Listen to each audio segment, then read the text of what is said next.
ये old fashion कपड़े किसके लिए? तुम्हारे लिए। क्या?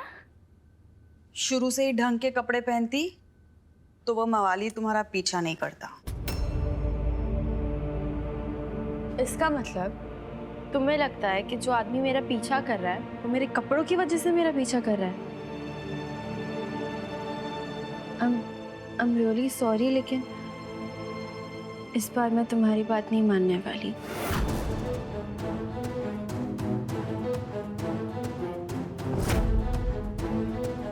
पर तुम्हें भी समझना होगा कि प्रॉब्लम मेरे कपड़ों में नहीं, उन जैसे लोगों की सोच में है। I'm sorry।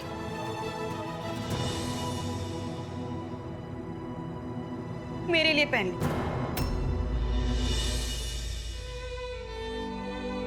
आज अथर्व का साकरपुड़ा भी है। मैं नहीं चाहती कि लोग तुम्हारे कपड़ों के बारे में ऐसी वैसी बातें करें।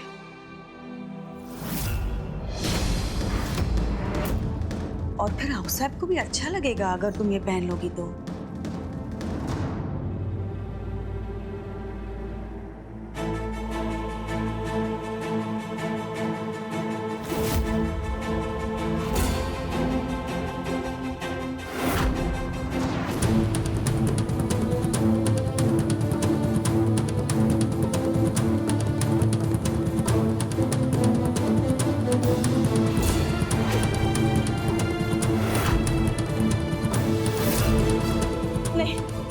नहीं कल्याणी, नहीं। क्या कर रही हो कल्याणी? नहीं।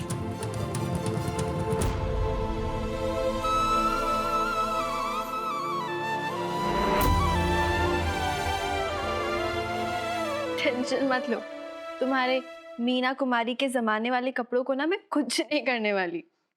इसका मतलब तुम ये सूट पहनूंगी, सिर्फ तुम्हारे लिए पहनूंगी।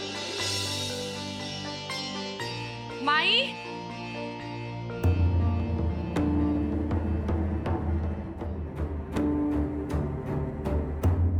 ये लो।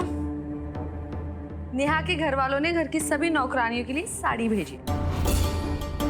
आओ साहब ने कहा है एक आपको भी दे दे। कहना क्या चाहती हैं? अनुप्रिया नौकरानियों के लिए दी हुई साड़ी क्यों पहनेगी? तो क्या नौकरानियों को दी हुई साड़ी अपना तैयार मैं पहनूंगी? हाँ, पैसा कैसे कह सकती है अनुप्रिया?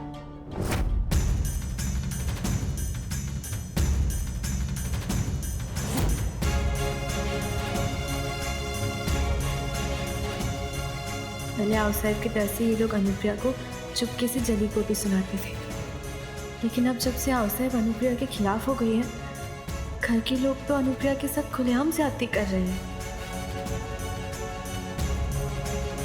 तुम टेंशन मत लो, इस घर के हर इंसान का रवैया मैं बदलूंगी। इस घर के हर इंसान को तुम्हारी इज्जत करनी ही पड़ेगी।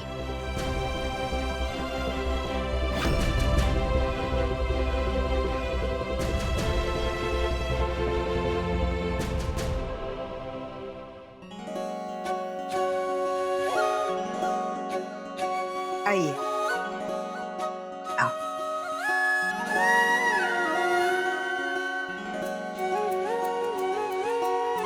नेहा, आज से तुम्हें इस परिवार के लिए वही धर्म निभाना है जो सीता माता ने भगवान श्री राम के लिए निभाया था। एक बार हमने ये नारियल और सिक्के स्वीकार कर लिए और बदले में तुम्हें ये साखरपुड़ा दे दिया तो ये रिश्ता पक्का हो जाएगा और फिर तुम हमारे घर की इज्जत कहलाओगी। वैसे तो हमारा गांव डाबरवाड़ी है, लेकिन अथर्व तो जैसे इसी घर का हो गया है। हाँ। वो कोन्स में क्या होता है? वो पूड़े में शक्कर होती है ताकि नए रिश्ते की शुरुआत मिठास से हो। जब लड़के वाले लड़की वालों को वो पूड़ा देते हैं ना, उसका मतलब है कि उन्होंने रिश्ता मंजूर किया। अथर्व को तो पता ही नहीं है कि हमने उसके साखरपुड़े की इतनी सारी तैयारी कर रखी है। वो जब आएगा ना तो ये सब माहौल देखकर ना दंग ही रह जाएगा। हाँ। अथर्व बस आता ही होगा, तब तक रस्म शुरू कर देते हैं। पल्लवी, अपने भाई के होने वाले सास ससुर को साखरपुड़ा दे दो। वो आओ साहब।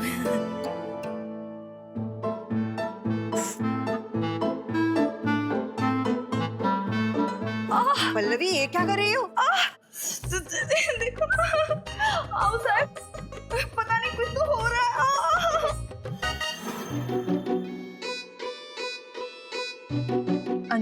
नौकरानियों की साड़ी पहनाना चाहती थी ना पल्लवी चाची।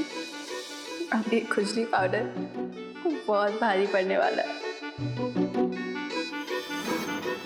अब चाची, अब मुझे लगता है चाची को ना ठंडे पानी से नहा लेना चाहिए। और साखर पुड़ा तो नेहा के घर वालों को अनुप्रिया भी दे सकती है।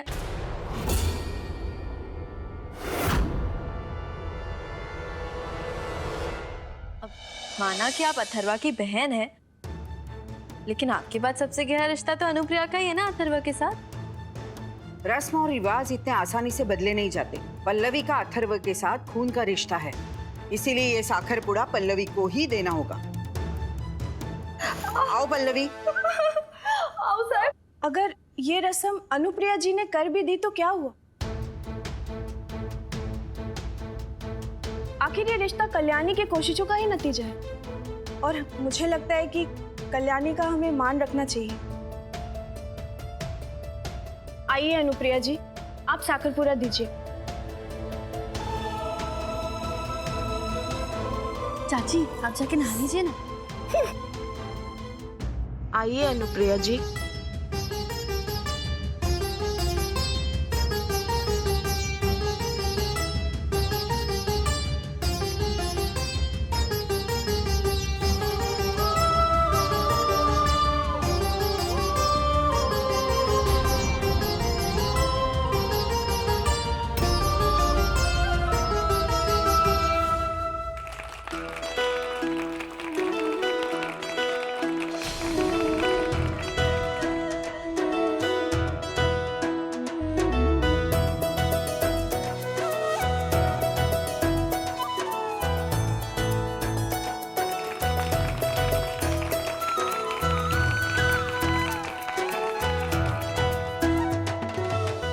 रिश्ता पक्का हुआ। गणपति बप्पा मोरया। सबको अभिनंदन। चलो हो गया। अगर हो गया है तो हल्दी कुमकुम की रस्म शुरू करते हैं। अपर्णा जी।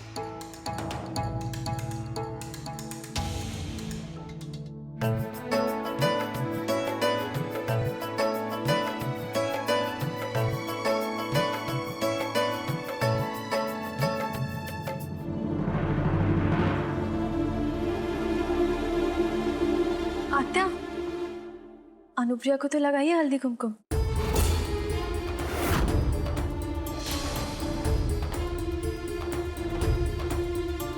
अरे माई को कैसे हल्दी कुमकुम लगा सकते हैं? माई कहाँ सुहागन है? अरे हल्दी कुमकुम तो सुहागनों का गहना होता है। किसने कहा अनुप्रिया सुहागन नहीं है? माना कि उनके पति उनके साथ नहीं रहते, लेकिन उनकी गलती की वजह से अब इनसे ये हक नहीं छीन सकती हैं। और इस रस्म का मतलब होता है किसी के माथे पे हल्दी कुमकुम लगाना उस औरत को इज्जत देना होता है।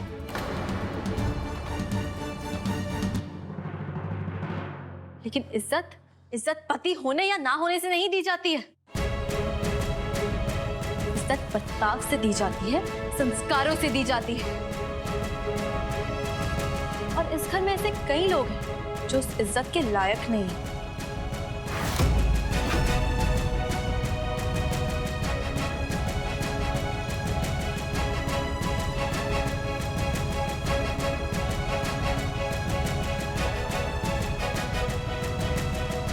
इस रस्म की हल्दी कुमकुम ना सही,